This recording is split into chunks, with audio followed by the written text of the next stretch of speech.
নমস্কার। আজকে আমরা এই মুহূর্তে উপস্থিত হয়েছি শান্তিনিকেতন মেডিকেল কলেজ হসপিটালে।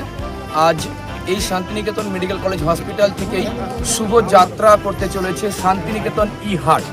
শান্তিনিকেতন ই-হাট এমন একটি উদ্যোগ, যে উদ্যোগের মূল কর্ণধার রয়েছেন শান্তিনিকেতন মেডিকেল কলেজ হসপিটালের কর্ণধার মলয়পীঠ বাবু। তো এই মুহূর্তে আমরা মলয়পীঠ বাবুকে পেয়ে গেছি আমাদের মধ্যে। আমি মলয়পীঠ বাবুর কাছ থেকে জেনে নেব যে শান্তিনিকেতন ই-হাট কীভাবে তার কার্যক্রম শুরু করবে এবং ভবিষ্যতে এই শান্তিনিকেতন ই-হাট কীভাবে সকলের মঙ্গলার্থে কাজ করবে। তো মলয়বাবু, আপনাকে অসংখ্য ধন্যবাদ পজিটিভ বার্তা চ্যানেলে। তো এই শান্তিনিকেতন ই-হাট কী বলবেন এই ব্যাপারে? আমার এখানে চাষি কুমড়ো লাগিয়েছে, দুটি কুমড়ো এখানে বিক্রির জন্য নিয়ে আসবো। আপনাদের মাধ্যমে প্রমোশন করে আমাদের যে শান্তিনিকেতন ডিজিটাল মার্কেটে সেখানে তুলে দেবে। সে প্রশিক্ষণ না জানলে আপনার ফোন নাম্বার প্লাস তার ফোন নাম্বার দেবে। ওইটি দেখে বিশ্বের যে কোনো মানুষ যখন দামটি দেখে চমকে যাবে, এত সস্তায় মালটি পাওয়া যায়। কারণ যিনি তৈরি করেছেন তিনি ঠকেছিলেন, মাঝে কেউ নেই। তিনি ফোন করবেন, ফোন করে হয়তো বললো আমি 10 গাড়ি মাল নেব। ওই ছেলেটি হয়তো দিতে পারবে না বা ওই মেয়েটি দিতে পারবে না, কিন্তু আপনি ডিজিটালি কাজ যখন করেন আপনি তখনই খুঁজে নিতে পারবেন হোলসেল মালটি কে বেচে, তাকে কন্ট্যাক্ট করতে পারবেন, দুজন মিলে ওই মালটাকে সাপ্লাই করতে পারবেন। আপনি ছিলেন সোশ্যাল ইনফ্লুয়েন্সার। আপনি প্রথমে কি হলেন? প্রথমে হলেন মার্কেটিংয়ের একটা হেড জায়গা এবং মাল পরিবহনের ক্ষেত্রে আপনি অংশ নিতে পারলেন। এরপরে এলেন যে ওই কুমড়োটা প্রোডাকশন কত খরচ ছিল, কারো জমিতে আপনি লাগিয়ে আমি তখন এন্টারপ্রেনারের জায়গায় আসতে পারলেন। এটা আমি কৃষকের ক্ষেত্রে বললাম, এই মাল তৈরি হয়েছে তার ক্ষেত্রে বলি। তাহলে কি হবে যে যিনি তৈরি করছেন, যিনি কিনবেন, বিশ্বের যে কোনো মানুষ দূরের সংযোগের মধ্যে দিয়ে আপনার মাধ্যমে আর কোনো বাড়তি কেউ অংশগ্রহণ করলো না। আর একটা আমরা অংশীদারি করতে চাইছি আমার ইঞ্জিনিয়ার ছেলেদের।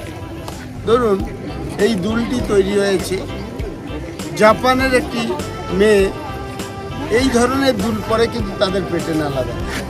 এখানে এনারা জানেন না, তারা তৈরি করে না। ইঞ্জিনিয়ার ছেলেটি পেটেন্টটা তৈরি করে দিলেন।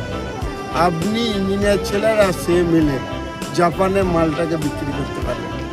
এটা করবে ই-হাট।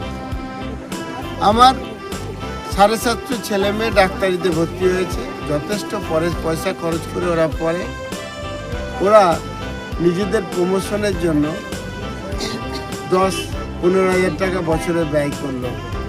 আপনার মাধ্যমে ওরা প্রমোট হলো। যখনই MBBS পাস করলো, ও একটা মার্কেট দখল করলো। আপনার সুবিধা হলো, ওর সুবিধা হলো। এটা করবে ই-হাট। আমার ওয়েস্ট বেঙ্গলের ক্ষেত্রে সুপার ফেসিলিটি ডাক্তারের ক্ষেত্রে কিছু শর্টেজ আছে, অথবা তারা এখানে কাজ পায়নি বলে অন্য স্টেটে চলে গেছে। আমরা ট্যালেন্ট ম্যানেজমেন্টের মাধ্যমে এই ধরনের ডাক্তারবাবুদের 10 বছর, 5 বছর, 15 বছর কন্ট্রাক্টে আসতে চাইছি। আপনাদের মাধ্যমে প্রমোশন করব। তারা ওয়েস্ট বেঙ্গলের বিভিন্ন নার্সিংহোমে কাজ করবে, হেলথ সেক্টরে ডেভেলপমেন্ট করবে আপনার এই ই-হাট এবং আপনার মাধ্যমে। এখানে একটি শিল্পী সুন্দর গান করে, তার পক্ষে গিয়ে নাচা সম্ভব হচ্ছে না, কারণ যোগাযোগ নেই বা সে ধরনের তার অভিজ্ঞতা নাই। এখানে নাচবে, আপনার দ্বারা প্রমোট হবে। বিভিন্ন এন্টারপ্রেনার এসে তাদের প্রমোশন করবে, তাদেরকে বিনিয়োগ করবে এবং অরিজিতের মতো ছেলে উঠবে। এই কাজ ই-হাটের মধ্যে দিয়ে হবে। এই আপনার উপরে ই-হাট আমার দেশের 1 কোটি ছেলে মেয়ে সোশ্যাল ইনফ্লুয়েন্সার হয়ে বিভিন্নভাবে মজা, হাসি, ঠাট্টা, দুঃখ এইগুলো নিয়ে তারা ভরসা করছে। ইউটিউব কিছুটা পয়সা দেবে, ফেসবুক কিছুটা পয়সা দেবে। আমি বলছি শিল্পপতিদের কনভিন্স করে আমরা 10% পয়সা আপনাদের মধ্যে বিতরণ করে দিতে পারবো, কারণ তাদের মার্কেটিংয়ে খরচ হচ্ছে 40%। 10% প্রমোট করলে পরে তাদের যে বিজনেস তার ডবল বা 4 গুণ হবে। এটাকেই ভাবনাটা হচ্ছে সিটিএ কল টু অ্যাকশন। আমি নিশ্চিত এই 1 কোটি মানুষের কর্মসংস্থান হবে এবং এই কর্মসংস্থান কী করবে, শিল্পোপযোগী পরিবেশ তৈরি করবে, পজিটিভ অ্যাটিটিউড তৈরি করবে, এটা করবে ইহা। আপনি তার অংশীদার হতে পেরেছেন, আপনি যেমন সৌভাগ্যবান, আমি সৌভাগ্যবান আপনাকে এখানে অংশীদারি করতে। এখানে 3 জন বেনিফিটেড, এই প্রতিষ্ঠান বেনিফিটেড, তার প্রচার হচ্ছে। মাল প্রোডাকশন করছেন তিনি, বায়ার আর সেলার, এইটা একটাই, আর কোনো মাধ্যম নাই, তিনি বেনিফিটেড আর বেনিফিটেড আপনি, তাহলে সবাই বেনিফিটেড। তাই ইহাট গ্রামীণ অর্থনৈতিক ডেভেলপমেন্টের সবচেয়ে বড় হাতিয়ার। আমি বিশ্বাস করি সৃষ্টিকর্তা যেভাবে আমাদের সৃষ্টি দিয়েছেন, যে আমাদের বুদ্ধিমত্তা দিচ্ছে, আমার দেশে যা সম্পদ আছে কারো হেল্প লাগবে না। গভর্নমেন্ট অনেক সাপোর্ট করেছে, আমাদেরকে স্বাধীনভাবে চলাফেরা করতে দেয়, বাবা মা মানুষ করেছে, দ্যাটস আমার এনাফ। এরপরে গভর্নমেন্টকে এবং বাবা মাকে কিছু পাইয়ে দেওয়ার দরকার আছে, ওখান থেকে নেওয়া কিছু প্রয়োজন হবে না।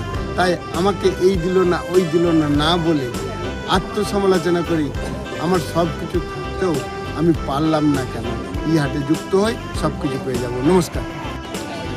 আমরা শুনে নিলাম শান্তিনিকেতন ই হাটের যে কর্মযোগ্য এবং ই হাট যে কীরকম বিষয়গুলো নিয়ে আগামীতে অগ্রসর হতে চলেছে। একই সাথে শান্তিনিকেতন মেডিকেল কলেজ হসপিটালের কর্ণধার এবং পজিটিভ বার্তা সিইও মলয়বাবুর কাছ থেকেও আমরা পুরোপুরি ধারণা নিলাম যে ই হাট অদূর ভবিষ্যতে কিভাবে আমাদের যারা যুব সম্প্রদায় আছে এবং যারা আমাদের সৃষ্টিশীল মানুষ আছে প্রত্যেককে কিন্তু সহযোগিতা করবে।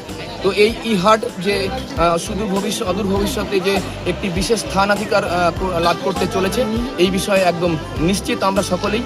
তো আজকে আমরা শান্তিনিকেতন মেডিকেল কলেজ থেকে আমরা এই প্রতিবেদনটি আমরা শুধুমাত্র পজিটিভ বার্তার জন্য আমরা আপনাদের সামনে তুলে ধরলাম। শান্তিনিকেতন মেডিকেল কলেজ হসপিটাল থেকে সুকান্ত বণিক চৌধুরীর সাথে সুজয় দাস, পজিটিভ বার্তা।